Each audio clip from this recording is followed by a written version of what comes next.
Yes, people, welcome back to Let's Talk Premier League. Arsenal are through just by the skin of their teeth. They literally were so close to getting knocked out of the Europa League in the last 32 for a second year running, but they only just get through with a goal from Aubameyang. It has finished Arsenal 3, Benfica 2, 4-3 on aggregate. But before we get to all of the match, make sure you smash the like button, subscribe to the channel with notifications on, and share the stream on all your socials. Get as many people in here as you can. Sauls and Luke, you two must be absolutely buzzing. Mate, all I want to start with is Aubameyang. The man done it again. Won us an FA Cup and now saved our fucking season. And do you know what?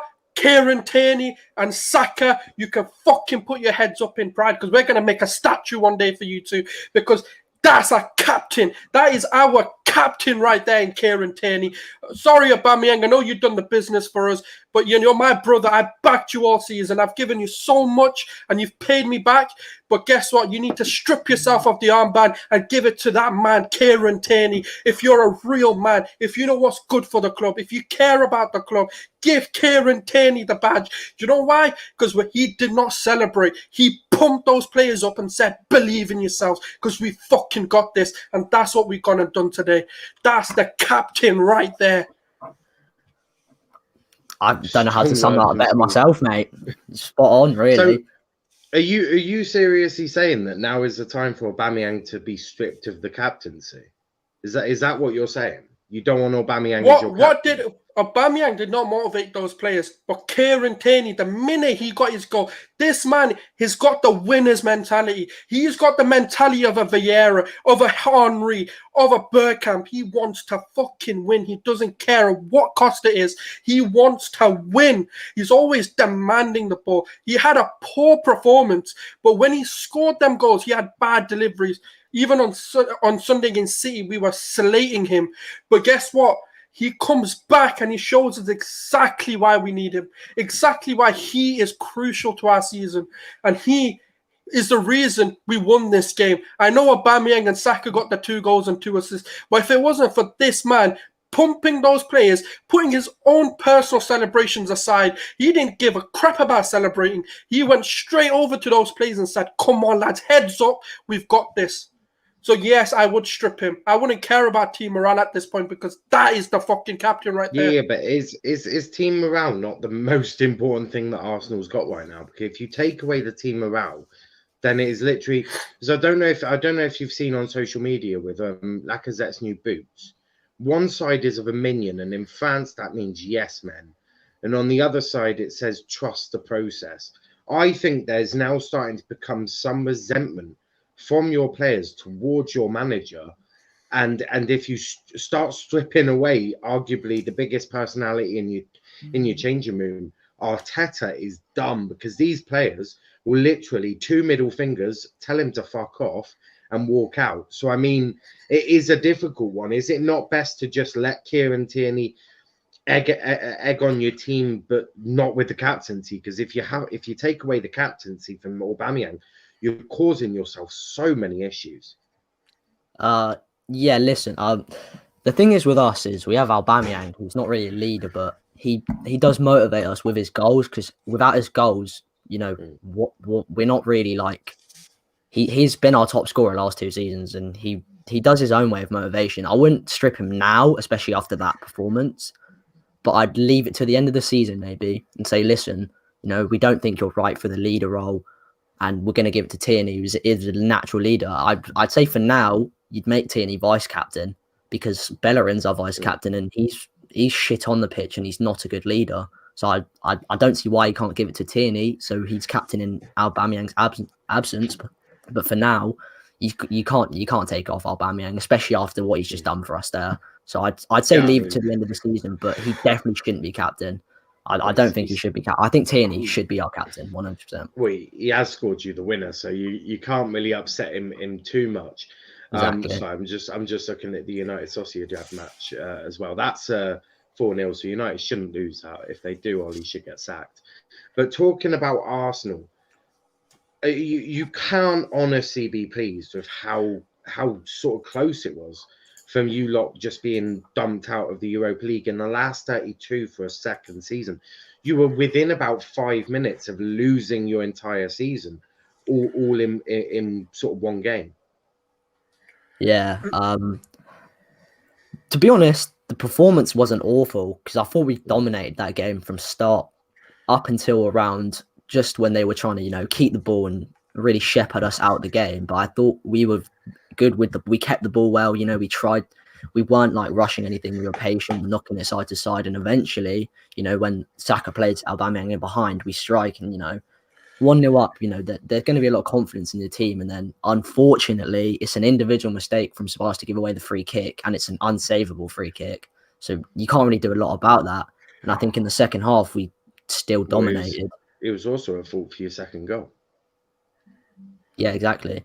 But I mean, so and I've been hearing that you want him permanently after that, and after what you've seen, because Ceballos hasn't been one of your main men. Ceballos hasn't been one of the main midfielders in that Arsenal midfield. If you get Ceballos, how much of that is just the board saying, we don't fucking give a shit. We'll go get whatever player we want and fuck what Arteta wants. This is what I've been echoing to the fans all season, and you know this better than anyone because we've had so many conversations about this. No matter what manager he's set to fail, because this board has no competency in what players we need. If they look at this game, they will not dare get Ceballos. They would be like, no, there's too many mistakes. There's too much of a liability. We've got £22 million. If they do want to spend that better. Please go recruit players. You want to show us Arsenal fans that you're ambitious, because I've turned on the board. I don't think any manager can come in and do anything under this board. And I know people are going to say, yes, experience, you wouldn't be 11th, but guess what? We're a fucking 11th squad. We need to be real. As a fan base, we need to open our eyes, because there's always mistakes in this team. Not one player, not two players, but about 6 of them. We can count easily in that team that can produce a mistake like that at any point in the team. What can a manager do about that other than not pick them? But then guess what? We replaced them with other people who can make those mistakes. Al Nenny's no better. Partey's injured, so you can't bring him in.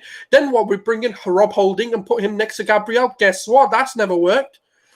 So whoever comes in is set to fail unless this board gets their fucking heads out of their asses and actually says, do you know what? We've got a team that wants to fight, because I seen a team today that wanted to fight. Not for whether it's for the manager or whether it's for the fans, I don't care, because that's not a team that will look like they want to fail that manager today. So back him. Because if you want to show us as fans, this is the window. You failed us in the window before. You didn't bring Aouar in. You didn't bring what we needed. Yeah, go sell Bellerin. Go tell him now, fuck off. Yeah, show us that you care. Because I'm sick and tired of Edu. I'm sick and tired of Kroenke. Because guess what? When Raul Sanelli robbed him, he pocketed money. Oh, Kroenke was on the next flight here. But now when we've got a squad that's looking like fighting, come Kroenke, come and tell these players, do your business, show this passion, and I am going to back you this summer. That's what an owner needs to come in and do. He needs to reassure these players that go out there, show this fight, show this passion, because I'm going to back you this summer. That's when we can go and win a Europa League. That's when the belief in the team will be instilled, because the manager's doing everything, but he's in a losing battle, because even Edu doesn't want to back him. I agree, and I'd say, you know, apparently the fee is 22 million for Ceballos, but I think, you know, you look now. Last summer we were about 20 million off of Aouar. This summer, the French league and every team in the French league has been financially fucked over by COVID. So why don't we go and get Aouar now? He'll be available for a cheaper price because Lyon need to sell.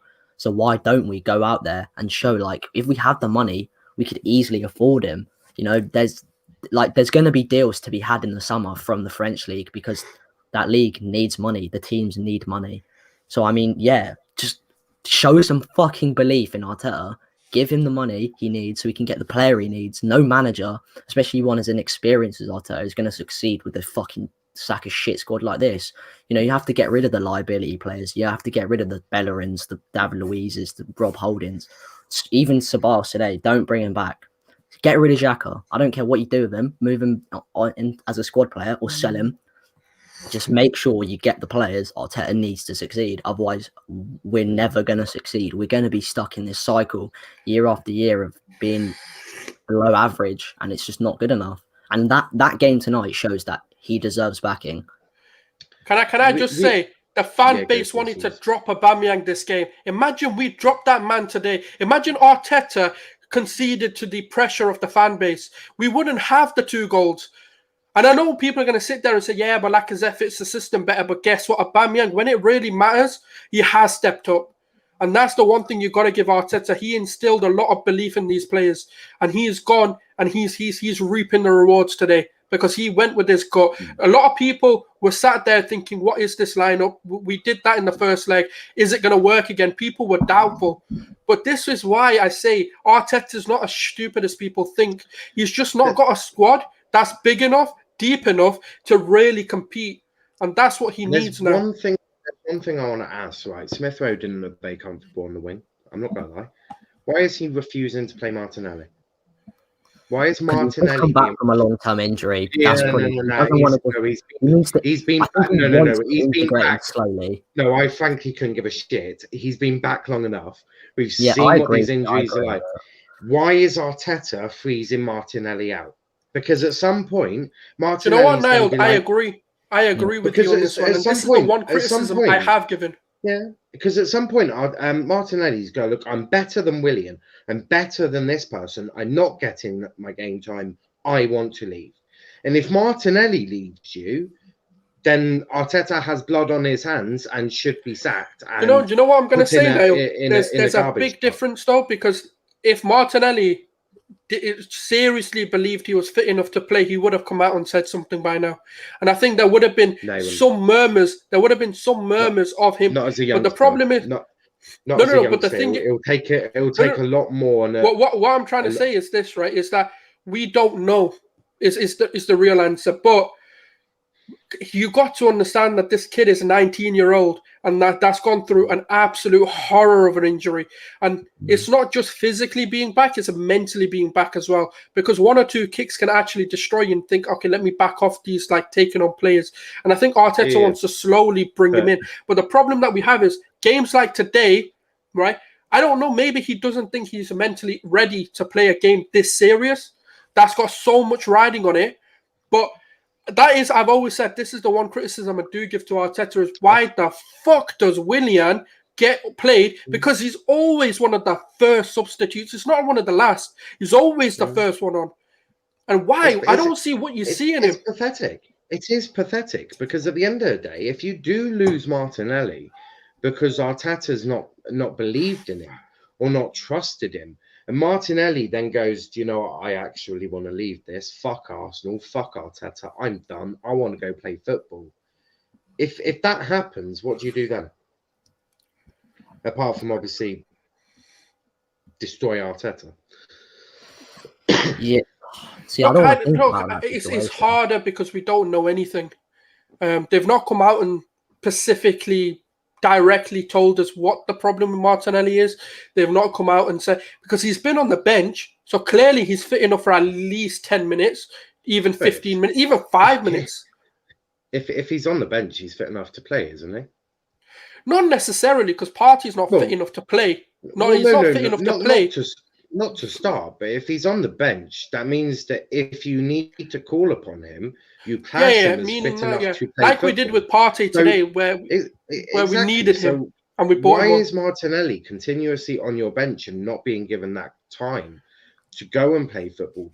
Because the only way Martinelli's gonna, if it's a mental problem or physically, the only way Martinelli gets better is by playing football and by putting his football boots on, by walking onto a football pitch, and by working through his injury. And that's the issue that we've got. Well, you've got anyway. Is that Martinelli sat on the bench, and it is going to get to a point that he's going to become frustrated, and he's going to say, "I want to leave because my game time is being neglected." And from what I've seen, he is not going to be short of people that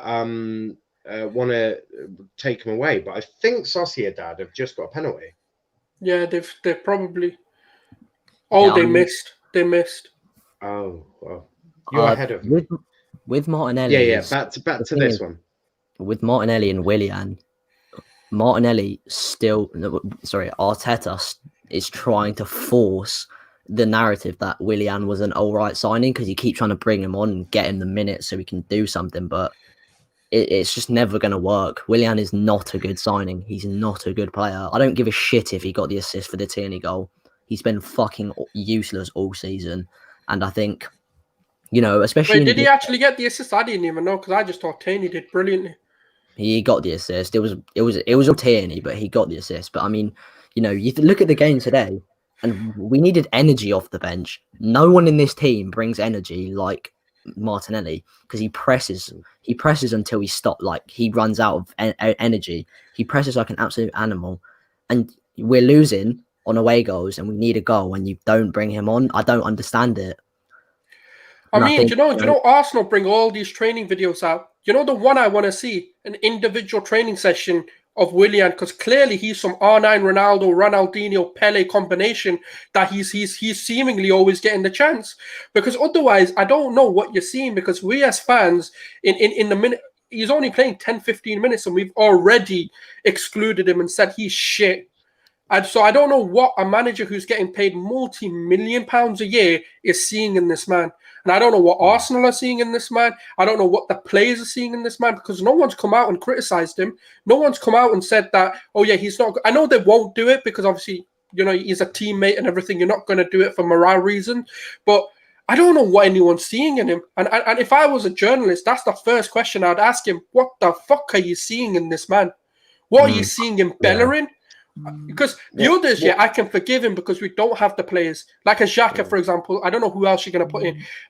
But Bellerin, you've got Cedric who's fully fit. Why not play him?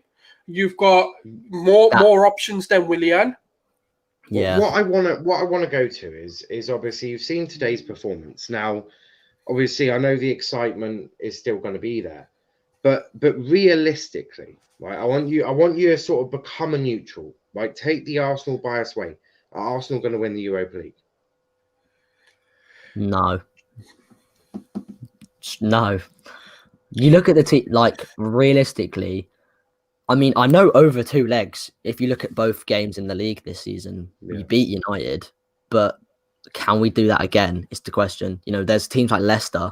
We lost to Leicester in the league. If we beat them this weekend, which we probably won't, but, if we do, then maybe, we could, but I mean, I don't know. The thing is, do you reckon if let's say you got to a final, right? Let's say you got to a final and you're coming up against United.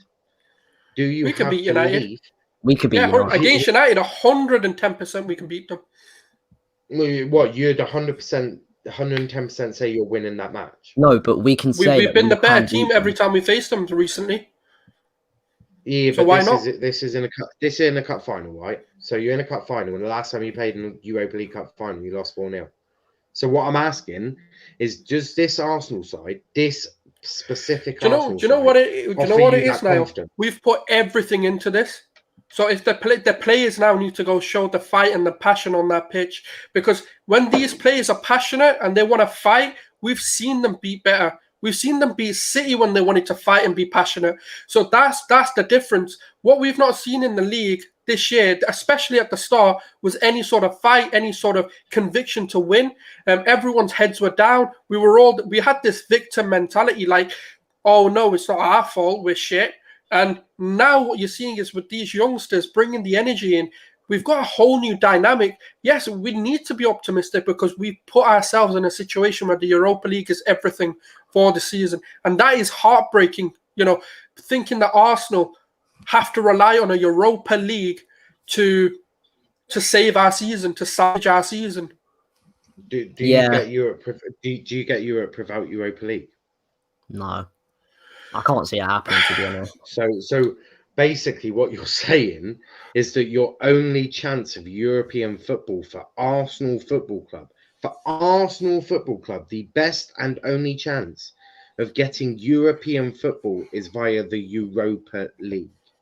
I mean, how long do Arsenal fans accept that downfall, and will not accept it, but how long do they truly go, this is what we're dealing with? And do you think that when you obviously you can still win the Europa League, you can still get European football via the league, but let's say you don't, right? And let's say next season at the Emirates there is 0 European football.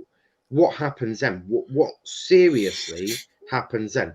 It might be a blessing because the likes of Lacazette and Aubameyang might go, and Bellerin might go, well, I'm a bit too big for no European football, and they might just fuck off. Yeah, But don't mention Bellerin, that disrespectful dickhead.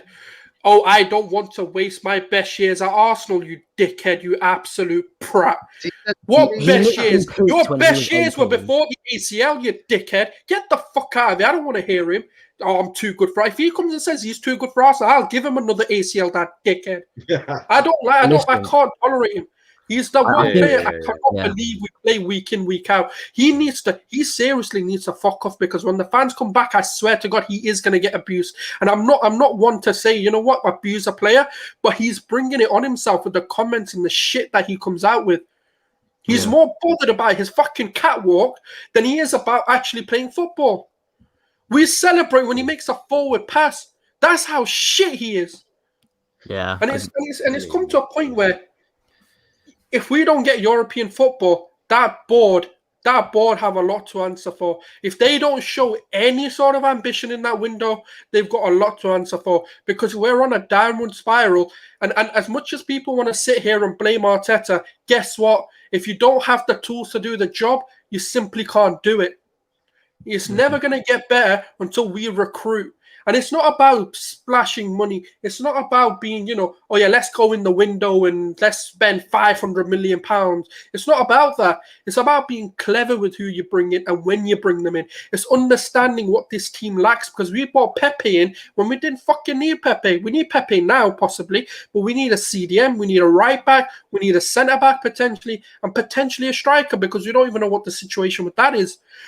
We're in a where we're talking about we need a rebuild, but guess what? This board don't understand what a rebuild is. Think about it. Cronky sports and entertainment teams are flopping all over the world. In America, his NBA team, his NFL team, his football teams, and then his football team, he is flopping. No coincidence. There's one fucking common denominator, and guess what, people? That's not Arteta. That's Cronky. Cronky, toupee wearing cunt.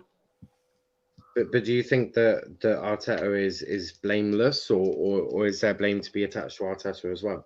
Because there's definitely blame to be attached to Arteta, but his persistence with Willian, sometimes his tactics are a bit poor. Like, I'd say not starting Pepe tonight was a bit daft, considering he's been dropped the last few games, and I think realistically, would he have done any worse than Smith Rowe out on the left tonight? Probably not.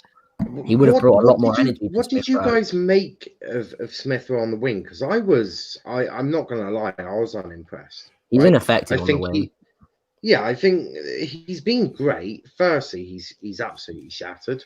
Secondly, he's not a winger. And this is what I mean. You've got Pepe. You've got Martinelli. You've even got Lacazette that could play up top, and Aubameyang on the wing. What the hell was Arteta thinking putting Smith Rowe on the wing? How ridiculous is that? That's the equivalent of going, you know what, I'm going to put Bruno Fernandes, like Ollie going, I'm gonna plot Bruno Fernandes on the left wing, and it's all gonna work absolutely perfect. Is he trying to fit in Smith Rowe because he also wants to play Odegaard? Is there an issue there that Arteta's do you know what it is when you play European teams? It's all about controlling the game, and that's what we've seen today. And I think what Arteta's thinking is, let's put the two players who can actually pass and make a string of passes together, because every time any other player played any sort of passes, it was always going to a Benfica player, whether that was Gabriel, David Luiz, Xhaka, Ceballos. They couldn't pass. The only sort of players in that team, even Pepe loses the ball a lot. And I think what Arteta wanted to do was, let's control the game. Let's try and get a goal, because we did get a goal early on as well. And that's what I think Arteta wanted to do. He wanted to control the game, be 1-0, not be out of it. Because when you play the likes of Pepe, you're going to be a lot more expansive. You're going to be a lot more, attack thinking. And he's going to run at players, which inevitably he's going to lose the ball. When you've got a Smith Rowe and an Odegaard, for example, on the wing, you're going to have that possession retaining player. And I think Arteta's trying too much sometimes. And I think he's trying to be too clever for his own good. And sometimes you do need to unleash certain players, and you need to unleash the attacking attack that you've got. Would you say there's an element of, I'm not saying Arteta is Pep, but would you say there is the potential that Arteta's trying to be a bit too Pep-like and overthink things and try and be too clever and be too smart? Do you think it would just be better for Arteta to go, actually, I'm Arteta and I'm just going to be a bit, I'm gonna try the simple. I'm gonna go back to basics with this team. Because if you try and overcomplicate things with Xhaka and with Ceballos and even Smith Rowe to a degree, because as much as I rate him, he ain't world class. He's not a baller. He's come in and done a very good job. But he's as I say, he's no Bruno. He's not world class. Like, do you think that Arteta's just trying to be a bit too smart? Yeah, I'd say, he's still learning, and there's going to be mistakes along the road. Every road is a bumpy one for a young manager. And I think, that showed tonight, because he's gone for the same lineup we used in the last leg and it didn't work. There was no, I'd say, especially on the left, there was no real attacking drive from Smith Rowe, because he tends to play more inside and play those, he tends to be more conservative with possession. And I think he's really ineffective on the wing, because it's not his natural position. Because I think, as much as I hate to say it, as much as I'd love to see them succeed and be able to coexist in the same team, Smith Rowe and Odegaard don't really tend to work in the same team. And I think, that game, they're the same style of player, really. Yeah. Do you know? It's very similar to what you say about United now. If you want to have the two together, you need to have a holding midfielder who can do it all on his own. And unfortunately, when you look at who's fit, I know Partey is back. You can say Partey is back, or he's not back. We don't know. He's not a That's the other problem. He's not a DM. And if you want them to come in, they have to be midfielders, not wingers, neither one of them. And that's where your problem comes, because what we needed against that team, again, Benfica played a high line. Again, they attacked forward. Their wing backs love to attack. That's part of the, JJ's system. He has those attacking wing. And unfortunately, we didn't exploit that. And when you say whether he overcomplicates, and I've said this before, he does sometimes do that. But I think today, I don't think he's to blame, because we needed controlling players. No, I'm not blaming him. I'm just saying, do you think... No. He is to blame for some things. I'm not saying that, but what I'm trying to say is that we needed control, and I don't think Pepe brings that. Or we don't really have because when you've got Saka, for example, you can trust him not to lose the ball stupidly or not over try something. Whereas the Pepe, for example, loves to take on players, and sometimes he takes on one too many players. And that's where his issue is. And I think Arteta's trying to tease that out of him, so that when you play the likes of a Benfica who get one or two chances, like today, they literally got two chances and they took them. When you've got teams like that are literally going to get one or two chances in a game and absolutely take them, you can't have players who are going to keep giving the ball away or try too much. And that's what you can guarantee Odegaard and Smith Rowe won't do.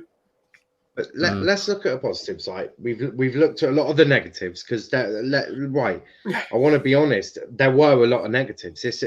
Arsenal are not in a good place. Right, Arsenal are in a very bad place from the outside looking in, and all of that. Even from the inside looking in, to be fair, Arsenal are in a bad place. But let's look at the positives. Let's look at the likes of Saka, even Aubameyang, and that fight that we saw, because it would have been easy for them to go, oh, fuck. I mean, we've got to get 2 goals. I mean, we're Arsenal. We're the shittest club in England. But they could have just turned into sort of self-pity and gone, oh, no, poor me. Mikel Arteta's done it to me, or Xhaka shagged my wife or something. I don't know, what they're thinking. But let's look at positives. The fight that we saw Arsenal have, the determination, the don't say die. It showed me.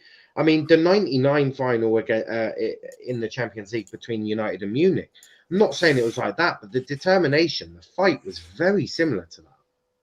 Yeah, it's something we lacked all season in the league. Like early on in the season, we would go 1-0 down and be like, "Well, that's it, we're out. Oh well," But there, for a minute, the fans thought we were out, but the players, they were not going to have that. They wanted to get the win. They wanted to go through, and because this competition now, our whole season depends on this competition. Depending if we go far or not would define our season, and I think.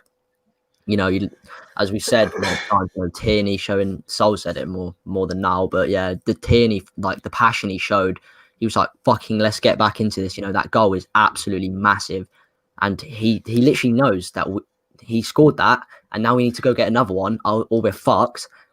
And we got it because, we were determined to get it.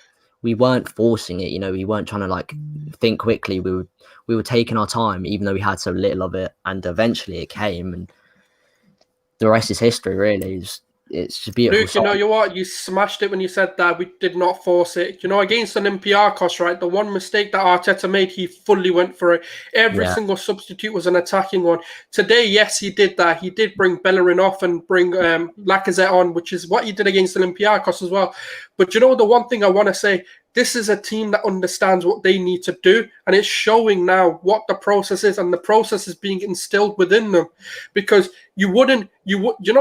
if this was any other time, they would have rushed the play. They would have just gone gun-ho and forced the ball forward and lost the ball and kept doing the same shit. But this time, they recycled the ball. They played on the back and they attacked as a team. They defended as a team. At one point, there was just Gabriel at the back, and they still didn't let us down.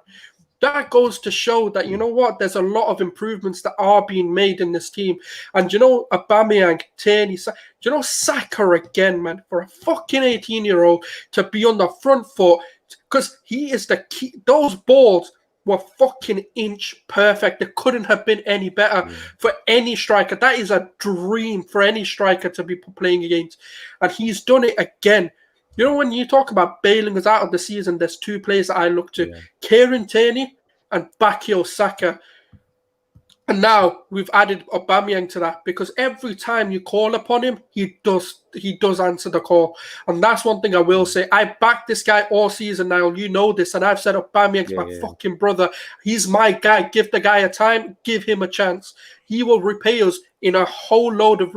And today, that's what we've seen.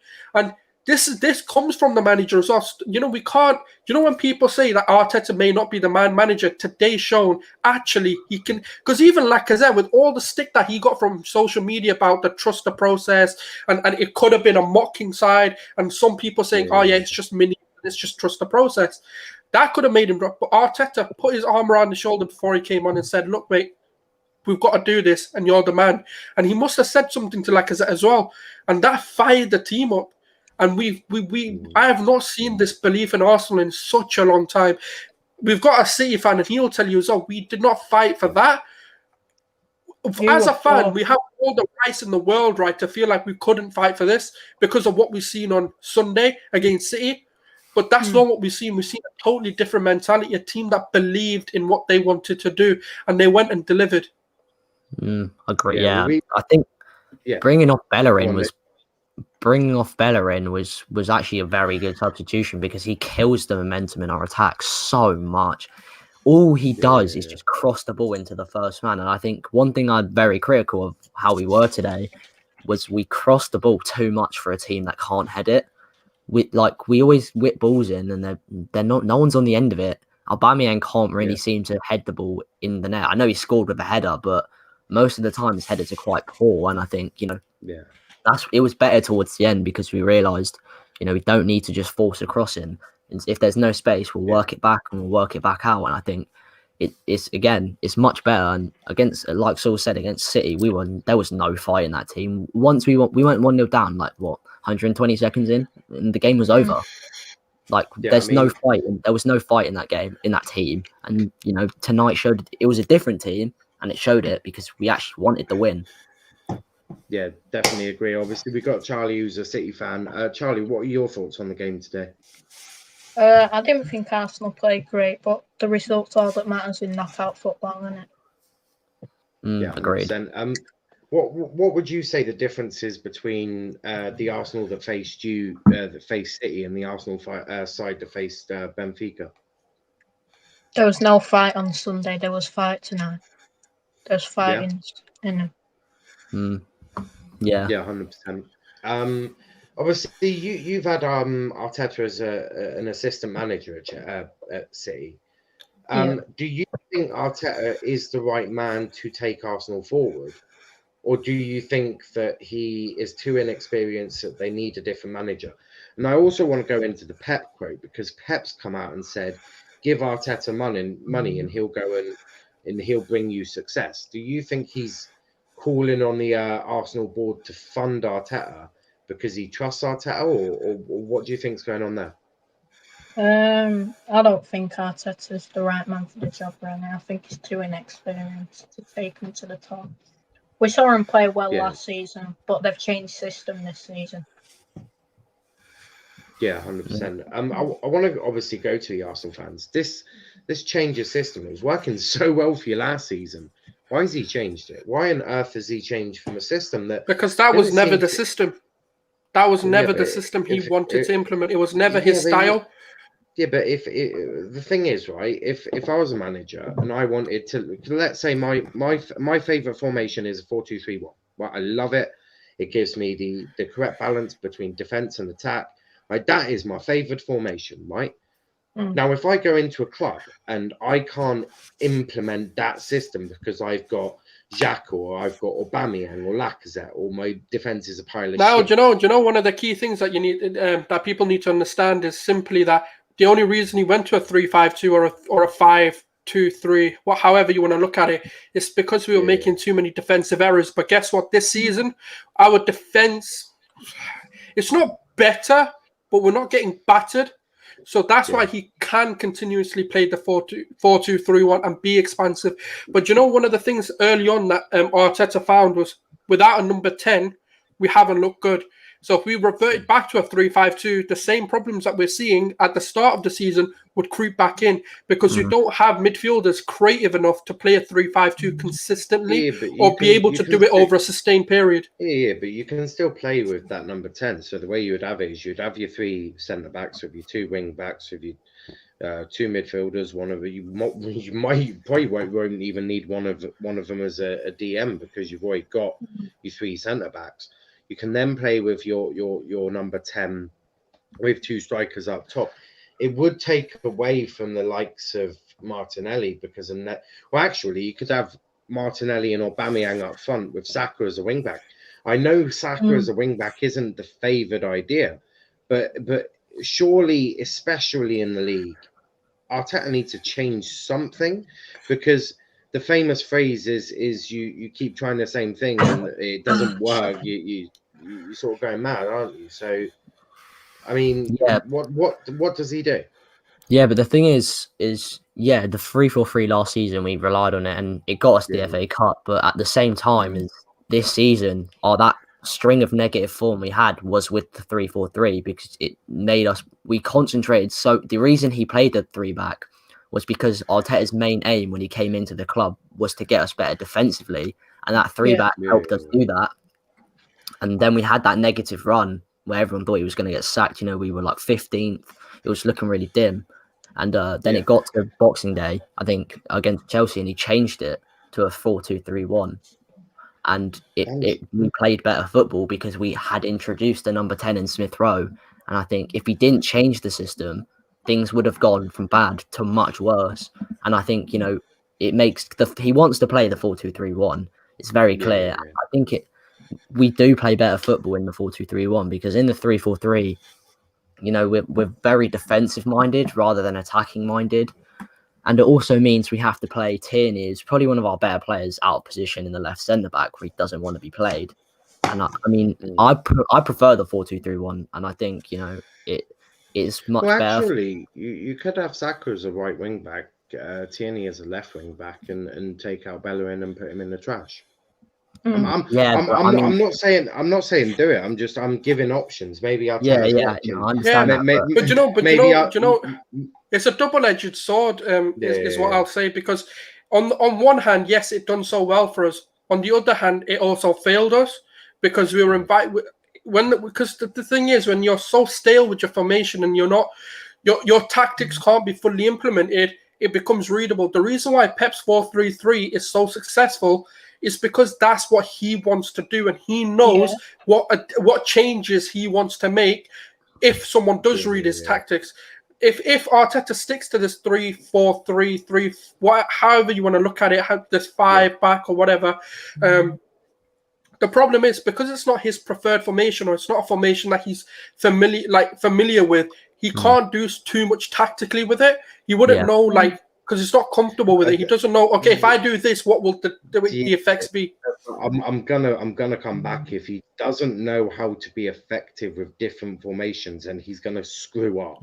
Because the thing with every other team is, look at Jurgen Klopp as a perfect example. System-based tactics been found out, not because they haven't got their centre backs. Yes, of course there are issues, but they've been found out that a low block and they can't do shit.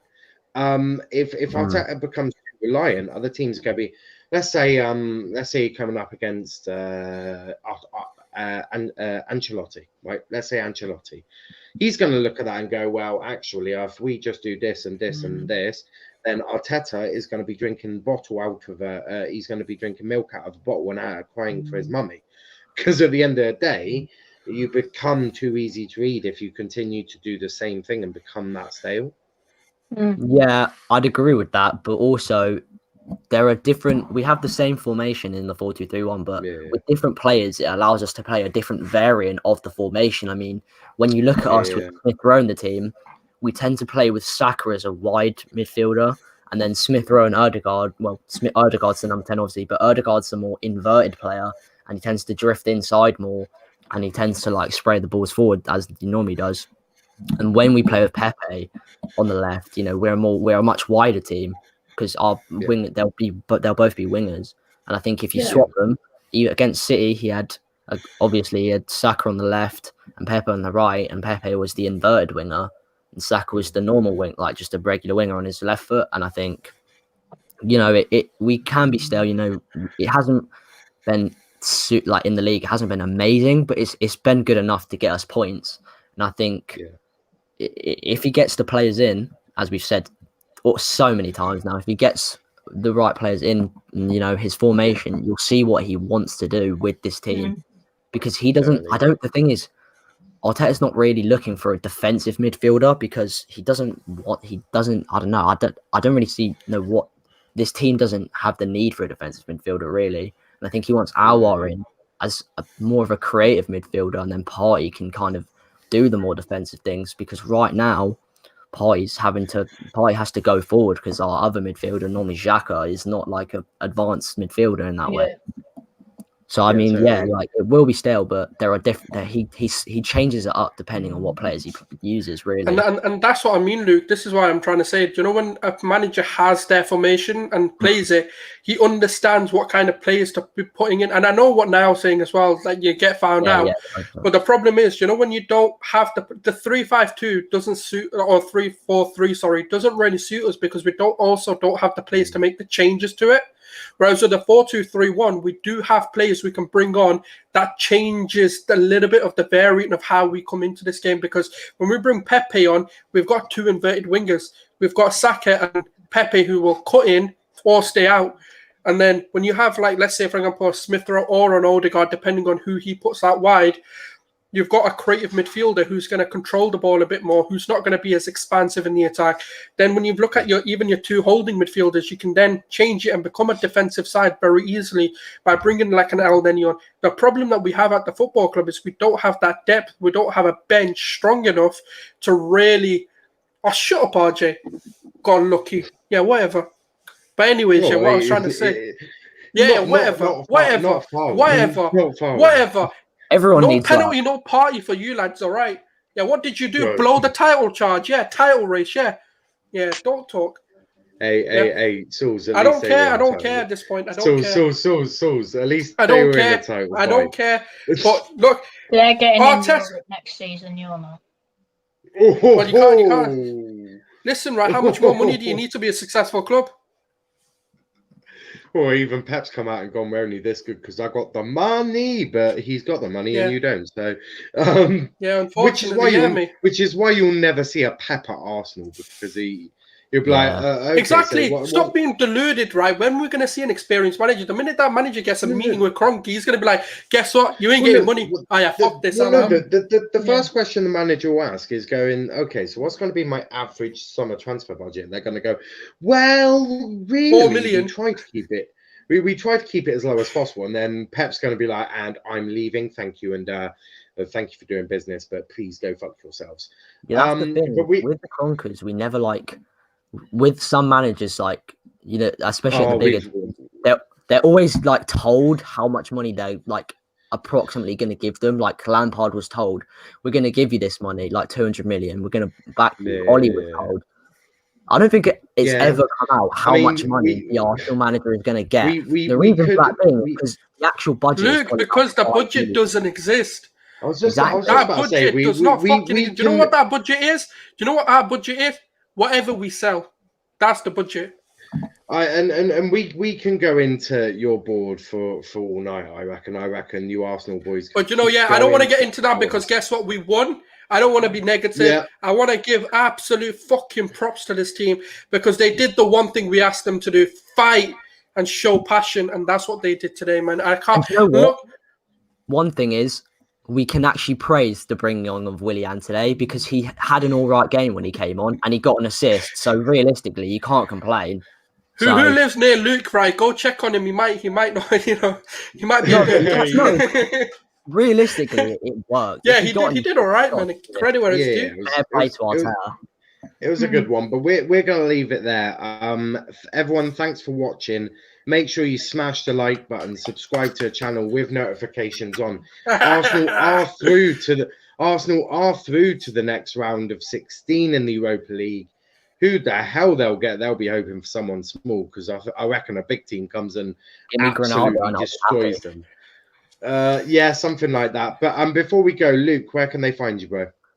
You can find me at Luke AFC. There was a lot more tweets during the game today because I had to vent my frustrations about it. And just follow me on Twitter. And that's the only place you can find me. Yeah, go make sure you check him out, guys. And Sauls, where can they find you, bro? They can find me at Aubameyang's Twitter because guess what? I backed the man and I'm getting all the mentions today, baby. Because I said Aubameyang all the way from last week he's going to save us. But where you can find me is Leicester Bay Footy and Gooner Souls on YouTube. And guess what, mate? Don't doubt my man Aubameyang because he's going to do it for us. 100%. And Charlie, City fan, where can they find you, bro? Just MCFC Hips on Twitter. Yeah, make sure you check them all out. You can find me at Niall_PAFC. Make sure you give me a follow.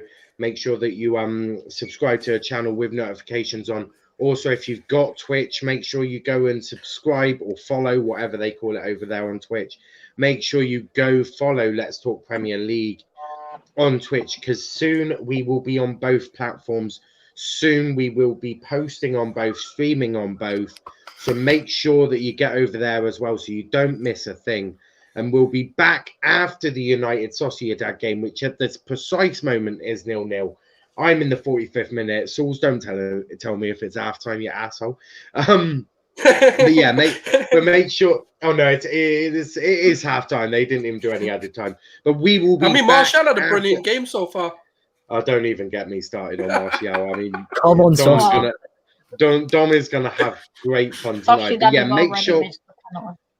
Yeah, it's one of them. But make sure that you're back here for after the United Sociedad game because there will be match reactions to that with Dom. Hopefully RJ as well will be on there as well. And then tomorrow, a big one. We've got the Liverpool show on tomorrow with Jeannie, Tom and Sonny. And then 8 p.m. tiering the midfielders. Central midfielders of the Premier League. I wonder where Thiago's going to go. Where is Thiago going to go in the bin? But make sure you come back, as I said, for after United game. There'll be all the ups and downs from that game. Make sure that you also check out the YouTube. Also, check out yesterday's United show. My Lord, was it a good one. It was absolutely brilliant. Also, make sure you check out the United fans' opinions on Martial. There's a separate video to that, and you are so going to want to watch that because that was comedy gold. But we'll see you after United game, and thanks for watching.